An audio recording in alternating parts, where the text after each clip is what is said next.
is we're going to create a new file. We're going to choose the print option with 8.5 by 11. We're going to make sure our orientation is set to portrait, and I always set it to inches because inches is something for me to understand. Once we're ready, I'll go ahead and hit create. Then what we're going to go ahead and do is we're going to paste this picture of Superman into our new artboard here. Okay, so paste it in here. I obviously need to scale the size down so it fits inside my artboard. So as I scale it, I'm going to go ahead and hold shift on my keyboard so I don't warp the dimensions here. And then what we're going to go ahead and do is we're going to open up our layers. So if you don't see your layers window over there, go under window, scroll down till you find it, open up your layers. We're going to go ahead and lock this layer, so we'll click on that space next to this little eyeball here, and then we're going to create a brand new layer on top. So in this brand new layer, what we're going to do is we're going to grab our pen tool over here, and I'm going to remove the color from my fill. So you should have that little option down here underneath that if you click the none, or you could probably do that over in your swatches.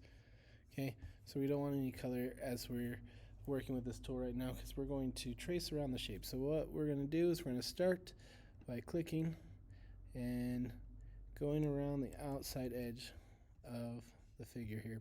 So with the pen tool, if you click and hold, you can curve the line. If you just click and make a path there, it'll just give you straight lines. But if you hold it, you can curve the line to go around some of these rounder shapes. And then what we're going to do is we're going to go ahead and just trace all the way around the outside edge of his body here.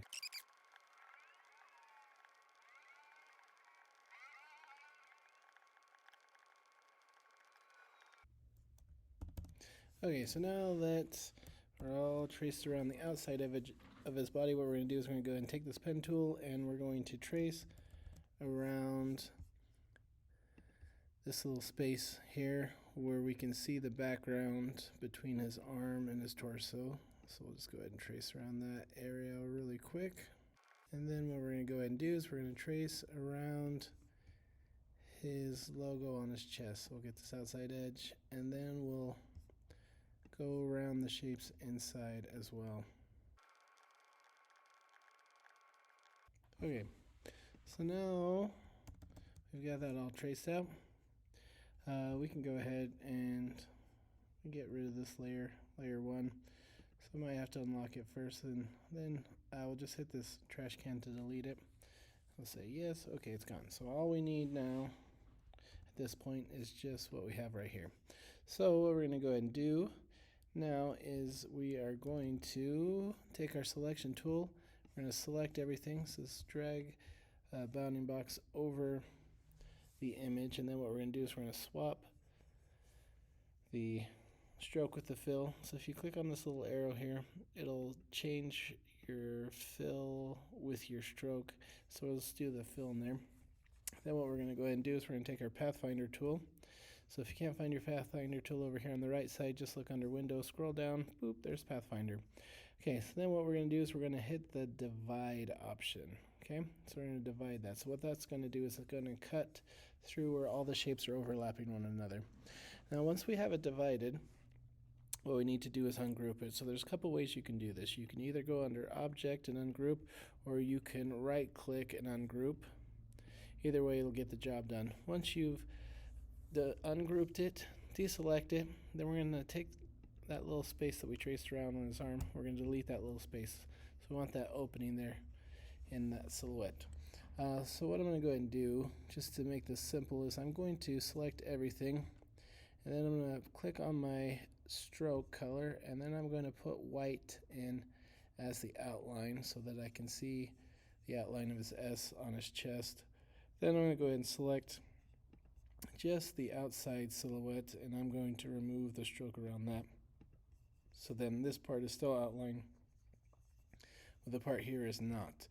Okay, so now what we're going to go ahead and do is we're going to create a cast shadow with this figure. So I think what we'll do is we'll maybe just to keep this a little simpler, we're going to keep the cast shadow and the silhouette on the same layer. So what I want you to do is take your selection tool, select everything, make a copy of it by hitting Control C on your keyboard and then Control V to paste it.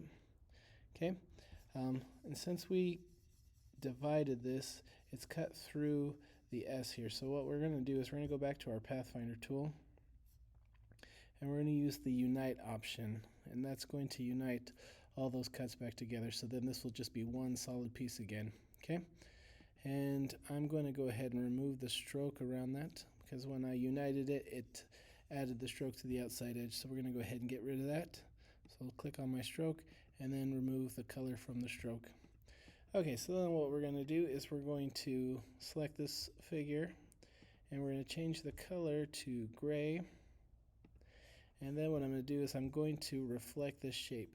So there's a couple ways we can do that. We can either go under Transform, Reflect, or you can right click and go to Transform and Reflect.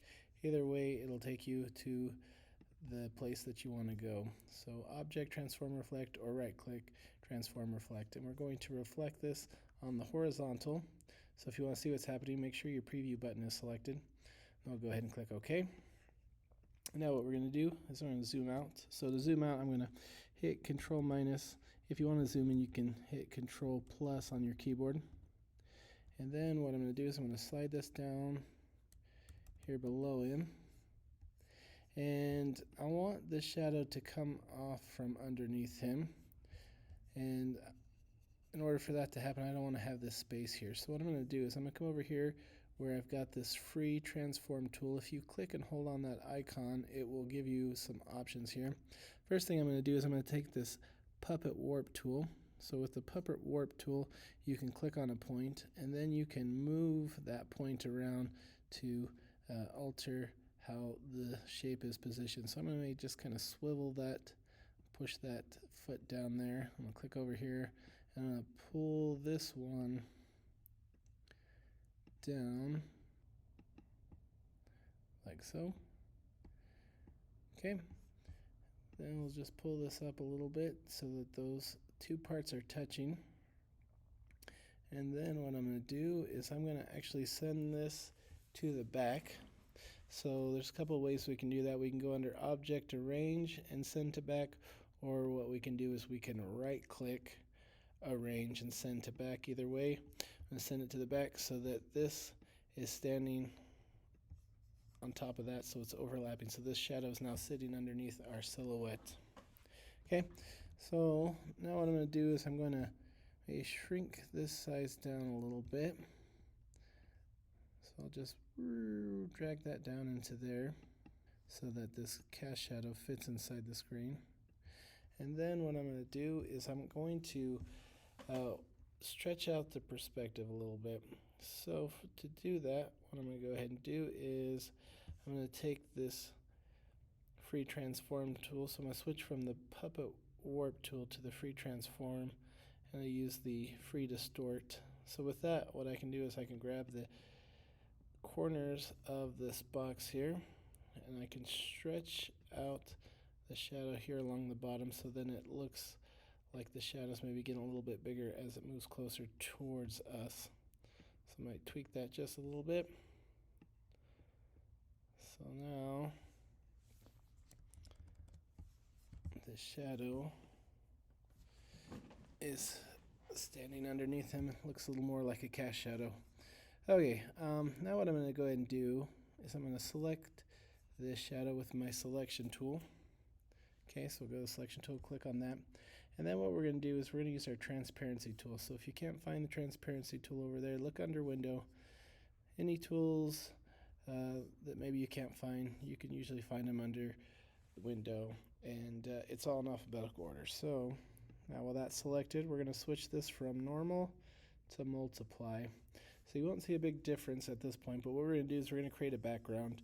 And once we put the background in, then you'll see the difference of what that transparency did. Okay, so now what I'm going to go ahead and do is we're going to go to our layers. We're going to lock this layer. We're going to create a brand new layer. And this brand new layer is what we're going to use for our background. So we're going to take our rectangle tool and we're going to draw a rectangle to cover up the artboard. And then what we're going to do is we're going to take our gradient tool. So again, if you can't find that gradient tool, now there are two different types of gradient tool. There's the gradient tool over here with your toolbar. This is used for a different purpose than what we're going to do. So you don't want to use this one. You want to use your other gradient tool. So you can either find that by going under Window and opening it up, or if it's already opened up here, we're just going to use that. So here's our gradient tool. So while that's still selected, we're going to click on this, and it's going to throw the gradient color in there. So the default setting is to have it as a linear gradient. We're going to change it to a radial gradient. Okay. So now that's going to create kind of a spotlight effect. Then what I'm going to do is I'm going to change the colors of this because I don't want it to be black and white. I want it to be a brighter kind of sunshine color. So if we come down here where we've got these sliders, if we double click on the circle there, it'll pull up this window where you can choose a color that way, or you can have the swatches.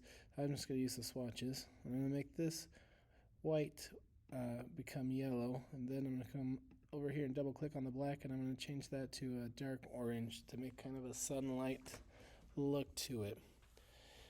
Okay, so now that I've got my gradient set, I'm going to go back to my layers, and I'm going to drag this layer underneath layer 2 and drop it. So you can drag and drop it. Be careful not to drop it inside that layer, but keep them separate. Okay, and there you have the final product there. So we've got Superman standing with a sunlight background, creating the cast shadow underneath him.